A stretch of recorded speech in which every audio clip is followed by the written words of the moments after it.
Bonjour les gens. Nous sommes de retour dans Hearthstone Heroes of Warcraft. Aujourd'hui nous allons jouer avec un nouveau deck débile. Et le deck Paladin It's a Tarp.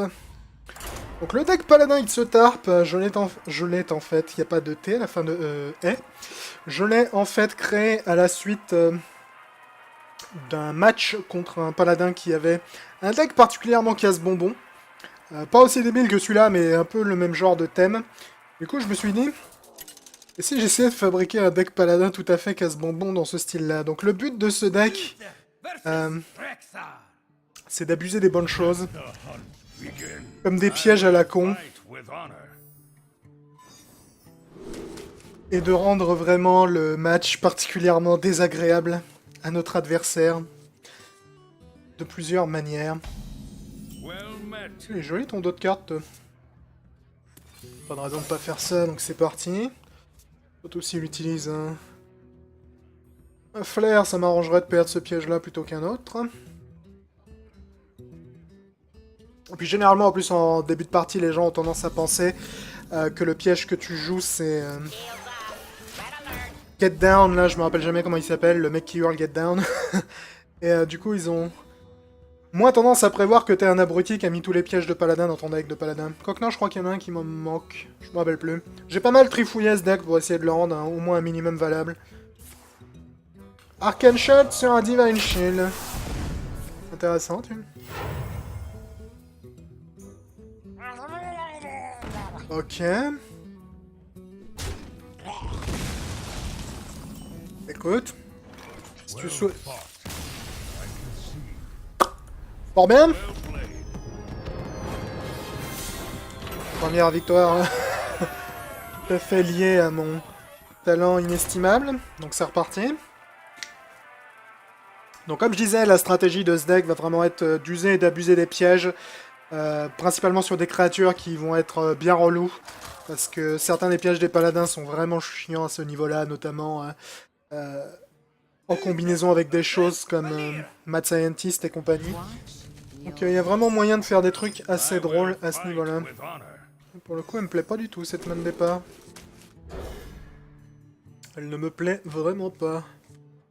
Eh, c'est pas beaucoup mieux, hein. C'est pas beaucoup mieux.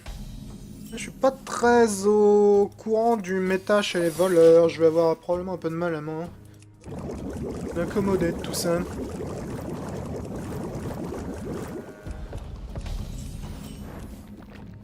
Ouais. On va faire couler Sulfuras. Il va probablement sortir sa dague et tuer mon mec, là.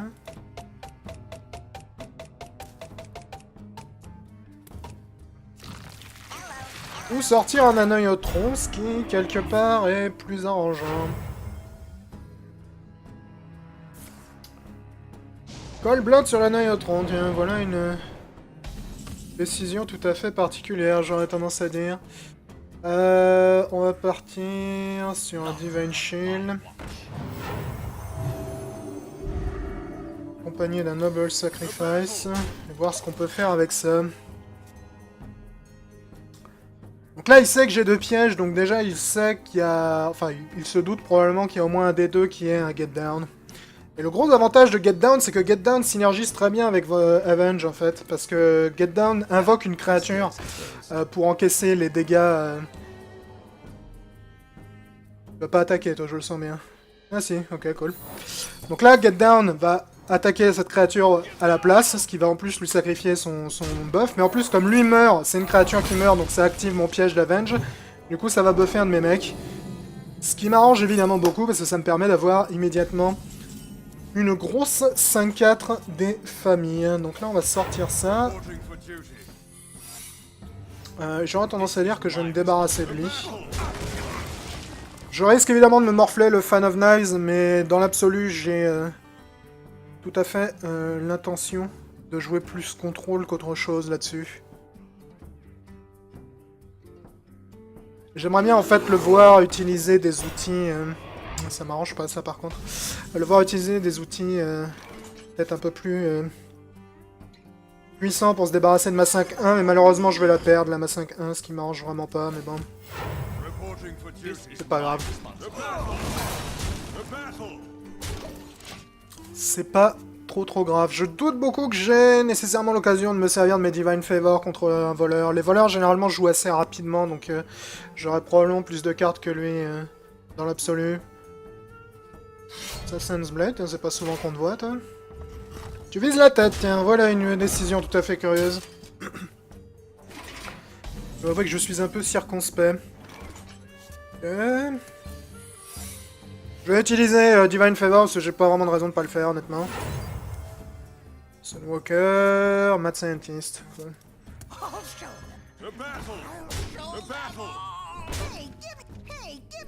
Mad Scientist, c'est vraiment une excellente synergie avec Redemption. Parce qu'il crève, ça amène un piège, puis il revient à la vie, avec un point de vie, donc s'il recrève... Ok, ça me dérange très peu, ça, je dois dire. S'il recrève... Je reprends un second piège. Ok. Je vais sortir un max de monde. Je pourrais évidemment sortir le Sunwalker, mais là mon objectif est avant tout de faire de la place dans ma main.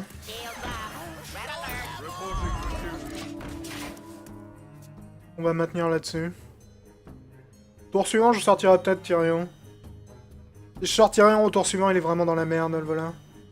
Parce qu'il a 0 créature sur le terrain, là, donc...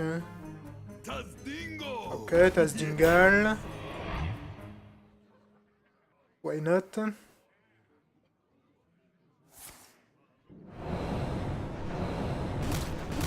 Ok, donc ça va me poser un piège en plus. J'aurais préféré sur l'autre, mais on choisit pas toujours son destin, n'est-ce pas? Ça va évidemment faire revenir notre ami au passage. Il nous a posé également un Noble Sacrifice, ce qui veut dire que ton bord, il va pas nous tuer. N'est-ce pas magnifique? Donc voilà tout à fait le gimmick à la con de ce deck, n'est-ce pas? Voilà tout à fait quel est le gimmick à la glande de ce deck. Oh, toi tu tombes relativement bien. Du coup on va sortir Sunwalker à la place. Évidemment il y a une tonne de monde avec des Divine Shield dans ce deck parce que faire revenir les gens avec Redemption quand ils ont Divine Shield c'est extrêmement rentable généralement. Donc là mon cher voleur tu es un peu dans la merde. Et ce n'est pas ce crocolisque qui va te sauver. Si t'es un sinistre, hein. Je crois qu'il me reste encore des pièges. Donc, yep.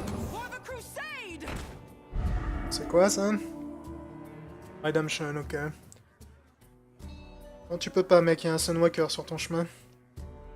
Il y a un Sunwalker sur ton chemin. Te voilà bien embêté. Voilà bien embêté. C'est une voleuse, donc elle a pas de secret, donc je pourrais sortir le Kazan Mystique, mais j'aurais tendance à dire qu'il est plus de temps de placer sa foi dans la lumière, n'est-ce pas? Et je vais tracer vers la tronche parce que j'ai vraiment pas de raison de pas le faire. Là. Je doute beaucoup qu'il ait les moyens de passer à travers mon mur d'automne Divine Shield, là, donc je pense qu'il est temps de remballer tes meubles, l'ami. Bip boop bop, bidip. Ouais, comment tu flottes dans de la lave, toi? Ok. Mais encore.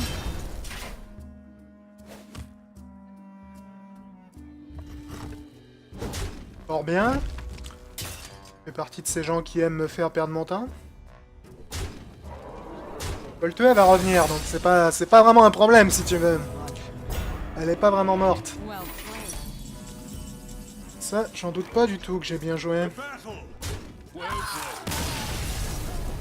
Donc voilà un peu le gimmick de ce deck. Faire le con avec les pièges. En les utilisant en combinaison avec des cartes sur lesquelles les pièges de paladin sont particulièrement relous. Donc comme vous avez pu le voir, Redemption sur le Mad Scientist, c'est juste délicieux. Parce qu'il crève, il te colle un piège, il revient à la vie avec un point de vie, donc il recrève et il te recolle un autre piège. Ce qui est absolument à mourir de rire. Dans l'absolu, je suis vraiment très très fan de ce délire. Bon mais écoute, on va faire notre troisième et dernier match. On va voir ce que ça donne. Le premier match était inexistant, le second était relativement intéressant, donc on va voir si on arrive à en gagner un troisième.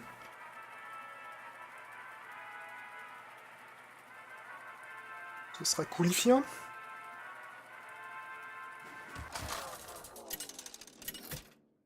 Worthy opponent. Ouh, un prêtre. On va affronter beaucoup de prêtres avec ce deck. On va voir ce que ça donne.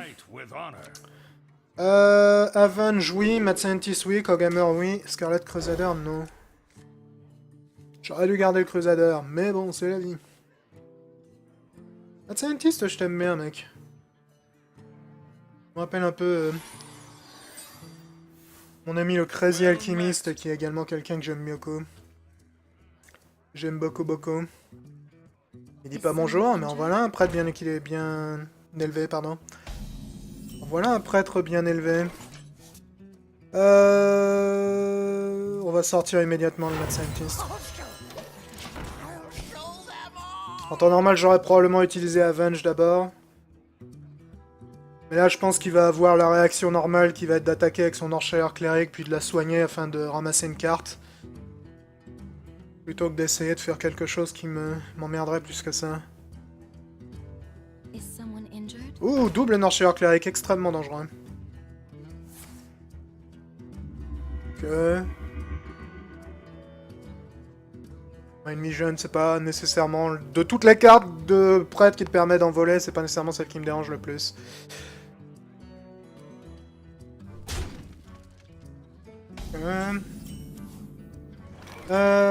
On va sortir un mec.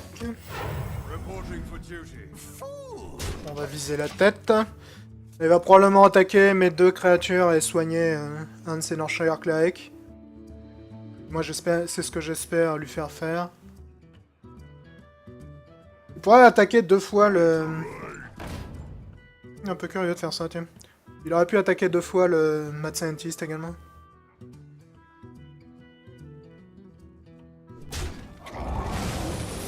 Ah, qu'est-ce qu'on a trouvé cette fois-ci? Noble Sacrifice. Et voilà pourquoi c'était pas nécessairement une bonne idée de faire ça, mec, mais bon, c'est pas grave. Je comprends pas pourquoi ils conservent autant la vie de ces Northshire Cleric. L'objectif des Northshire Cleric de base, c'est quand même un peu d'avoir une certaine utilité au niveau de la pioche. Alors, en temps normal, le Kogamer, je déteste le sortir à vide, mais j'aurais tendance à dire que dans la situation présente, c'est un peu trop utile. Donc on va faire ça. Pour l'instant, le match n'est pas vraiment à mon avantage, donc on va se méfier. J'aimerais bien qu'il utilise son putain de Northshire Cleric pour piocher, je voudrais bien pouvoir utiliser Divine Favor. Voilà, c'est ça que je voulais que tu fasses depuis le début, mec. C'était un peu ça mon objectif. Stone Tusk Boar, formé un. Pourquoi pas, hein. C'est pas une mauvaise carte, le Stone Tusk Boar, dans l'absolu. C'est une carte très difficile à dire lorsque t'as un accent anglais absolument atroce tel que moi, mais... Divine Favor me sert à rien là-dessus. On va sortir Avenge pendant un peu. Flinguer le bord. Pas en super bonne situation là. Ça m'arrange pas des masses. Ah, les prêtres, toujours aussi rapide. Probablement le soigner pour piocher une fois de plus, là, s'il est malin du moins. Ah, il m'a volé mon Kogamer, intéressant, tiens. Pour le coup, il s'en sort pas trop mal là-dessus. Pour le coup, il s'en sort vraiment pas trop mal. Cela dit, jusqu'à présent, il m'a vraiment causé des dégâts plus ou moins inexistants, ce qui est évidemment très arrangeant. Voyons voir.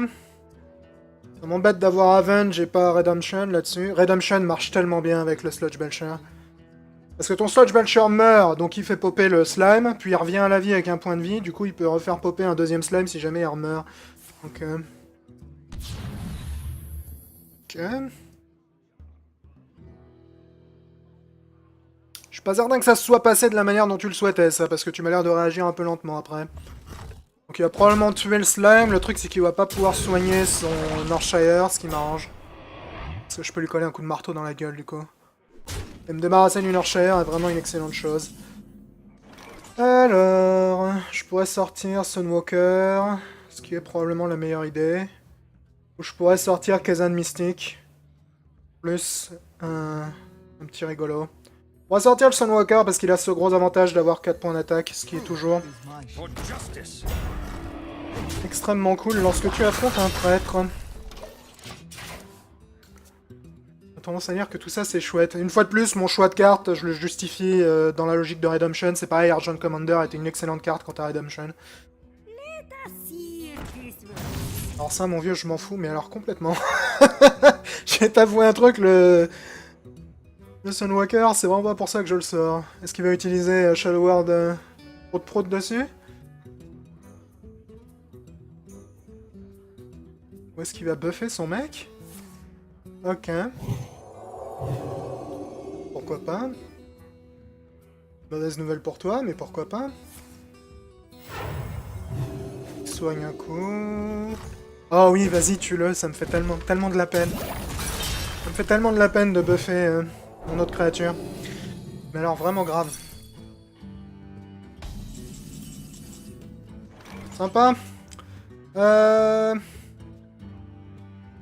Bon, déjà, toi meurs, hein. La vie est pleine d'injustice. T'as que 4 cartes en main, ce qui m'ennuie un peu. Je vais sortir le Kazan Mystique. La Kazan Mystique, plutôt. Le chien de Mickey. Parce que c'est un prêtre, donc pas de secret, et je pense que dans l'absolu, j'ai plus besoin de ça qu'autre chose. En plus, elle a une fois de plus l'avantage d'avoir 4 points d'attaque, ce qui est toujours cool. Cela dit, j'ai beaucoup de monde avec 4 points d'attaque, là. Ce qui est évidemment excellent. Contre un prêtre. Cela dit, ma Sunwalker, là, elle a été buffée un petit peu beaucoup, donc va falloir se méfier. Ok, ça me dérange, mais alors vraiment pas, une fois de plus. J'aurais tendance à dire que ça me gêne très peu.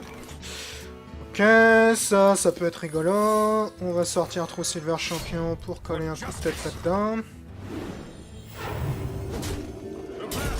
Et ça, Divine Favor, ça me rapporterait qu'une carte, ce qui est pas vraiment méga rentable. Et on va passer en mode un petit peu plus offensif, si ça te dérange pas, l'ami. Parce qu'on a un petit peu retourné la table. Là, tu nous as bien ralenti au début avec tes Northshire Cleric d'enfoiré, là, mais depuis que l'on s'en est débarrassé, tu me parais beaucoup moins rigolard. Tu me parais beaucoup moins rigolard. Les carottes, man. C'est bon, les carottes. Alors, forceur, ok, Osef. Vous allez te dire que t'as qu'un point de vie. Il est tellement agaçant ce deck. Il est tellement agaçant ce deck. Ah. C'est tellement bon ce genre de choses. On va sortir ça. Ouais. Vas-y. On va sortir ça aussi parce qu'on n'a pas vraiment de raison de se priver. Je vais quand même garder ma charge de True Silver au cas où. Dans l'absolu, évidemment, j'aurais pu lui coller un coup dans la gueule pour le descendre à 3 points de vie, mais je pense que... Idéalement... Quoique j'aurais pu le tuer avec l'argent de Commander. Ouais. C'est vrai que ça aurait pu être rentable. Ah, rien ne presse. Rien ne presse. Je suis pas vraiment... Comment t'estimes m'arrêter de la sorte, mais...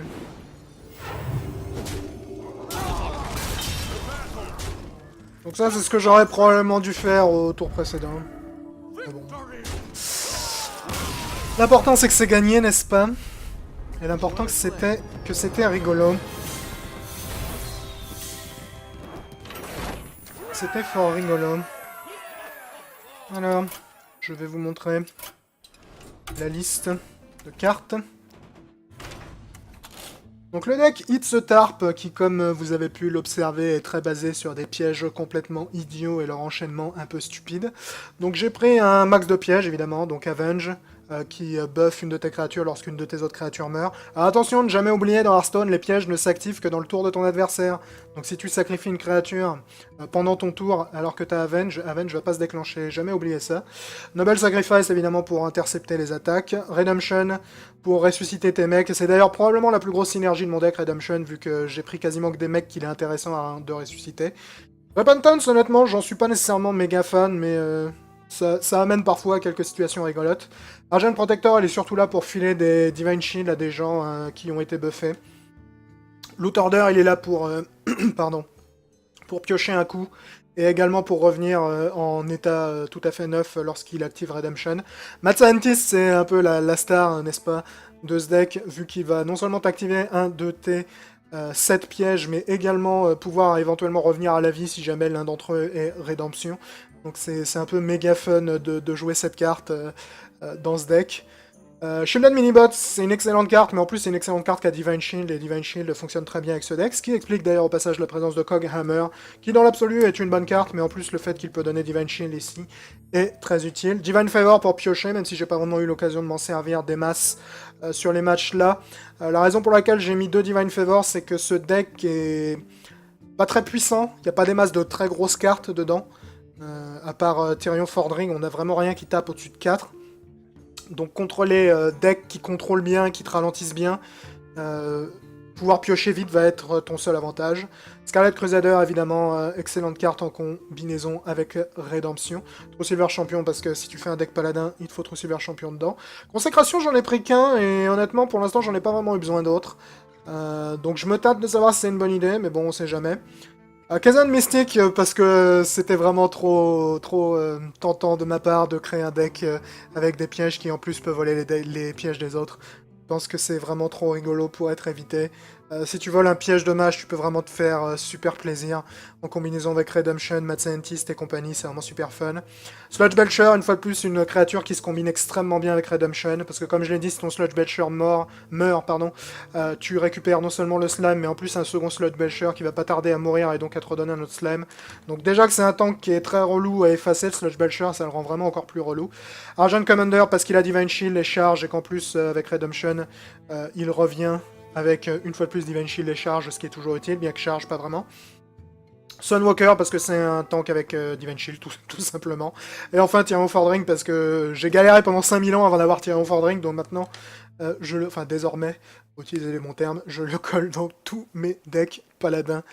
C'était probablement la première légendaire du jeu que je voulais, parce qu'à l'origine, lors de la toute première alpha Friends and Family Blizzard, je jouais paladin aggro. Et c'était la toute première légendaire que je voulais, et c'est l'une des dernières légendaires de classe du jeu classique, entre guillemets, que j'ai récupéré. Donc voilà, le deck It's a Tarp. Comme vous pouvez le voir, ça peut donner des situations particulièrement stupides. Comme d'habitude, n'oubliez pas que mes decks sont des decks idiots, pas des decks compétitifs. Donc si vous essayez d'atteindre le rang légendaire, n'essayez peut-être pas ce genre de deck. Quoi que ça se trouve, avec du talent, vous pouvez peut-être vous en sortir, j'en sais rien. Personnellement, ça fait bien longtemps que j'ai arrêté de jouer à Hearthstone de manière compétitive. Ce qui me plaît, c'est de faire des combinaisons débiles, comme on a pu en voir dans notre match tout à l'heure, avec des enchaînements de pièges complètement stupides. Donc voilà, c'était un nouveau deck stupide. Ça faisait quelque temps qu'on n'en avait pas fait. Donc j'espère que ça vous a plu. Je remercie le mec qui m'a roulé sur la gueule avec son deck paladin avec des pièges l'autre jour, qui m'a donné l'inspiration pour ce deck. J'ai pas noté son nom malheureusement, mais c'est lui qui m'a donné l'inspiration pour créer ce deck, donc merci. Et comme d'habitude, je vous dis ciao à tous. Bonjour les gens. Nous sommes de retour dans Hearthstone Heroes of Warcraft. Aujourd'hui, nous allons jouer avec un nouveau deck débile. Et le deck paladin It's a Tarp. Donc le deck paladin It's a Tarp, je l'ai en fait, il n'y a pas de T à la fin de E. Je l'ai en fait créé à la suite d'un match contre un paladin qui avait un deck particulièrement casse-bonbon. Pas aussi débile que celui-là, mais un peu le même genre de thème. Du coup, je me suis dit, et si j'essayais de fabriquer un deck paladin tout à fait casse-bonbon dans ce style-là. Donc le but de ce deck, c'est d'abuser des bonnes choses, comme des pièges à la con, et de rendre vraiment le match particulièrement désagréable à notre adversaire, de plusieurs manières. Il est joli ton dos de carte. Pas de raison de pas faire ça, donc c'est parti. Surtout s'il utilise un flair, ça m'arrangerait de perdre ce piège-là plutôt qu'un autre. Et puis généralement, en plus, en début de partie, les gens ont tendance à penser que le piège que tu joues, c'est... Get Down, là, je me rappelle jamais comment il s'appelle, le mec qui hurle Get Down. Et du coup, ils ont moins tendance à prévoir que t'es un abruti qui a mis tous les pièges de paladin dans ton deck de paladin. Quoique non, je crois qu'il y en a un qui m'en manque. Je me rappelle plus. J'ai pas mal trifouillé ce deck pour essayer de le rendre au moins un minimum valable. Arcane Shot sur un Divine Shield. Intéressant, tu. Ok. Écoute. Incommodé de tout ça.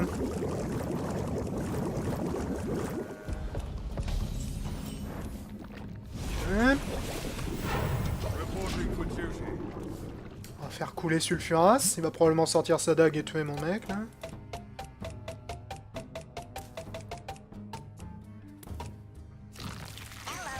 Ou sortir un Anoyotron, ce qui, quelque part, est plus arrangeant.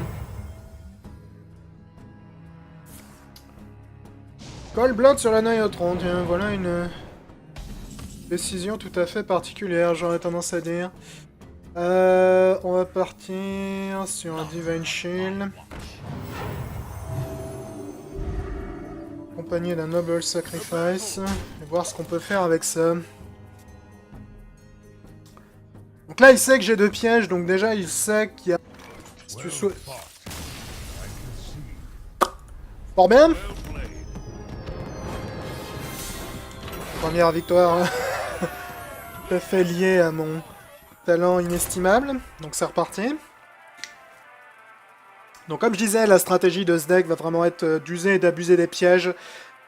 Principalement sur des créatures qui vont être bien relous. Parce que certains des pièges des paladins sont vraiment chiants à ce niveau-là, notamment en combinaison avec des choses comme Mad Scientist et compagnie.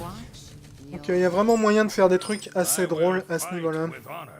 Pour le coup, elle me plaît pas du tout, cette main de départ. Elle ne me plaît vraiment pas.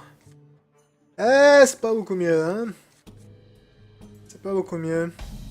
Je suis pas très au courant du méta chez les voleurs. Je vais avoir probablement un peu de mal à moi. Enfin, il se doute probablement qu'il y a au moins un des deux qui est un Get Down. Et le gros avantage de Get Down, c'est que Get Down synergise très bien avec Avenge, en fait. Parce que Get Down invoque une créature pour encaisser les dégâts... Tu vas pas attaquer, toi, je le sens bien. Ah si, ok, cool. Donc là, Get Down va attaquer cette créature à la place, ce qui va en plus lui sacrifier son buff. Mais en plus, comme lui meurt, c'est une créature qui meurt, donc ça active mon piège d'Avenge. Du coup, ça va buffer un de mes mecs. Ce qui m'arrange évidemment beaucoup, parce que ça me permet d'avoir immédiatement une grosse 5-4 des familles. Donc là, on va sortir ça. J'aurais tendance à dire que je vais me débarrasser de lui.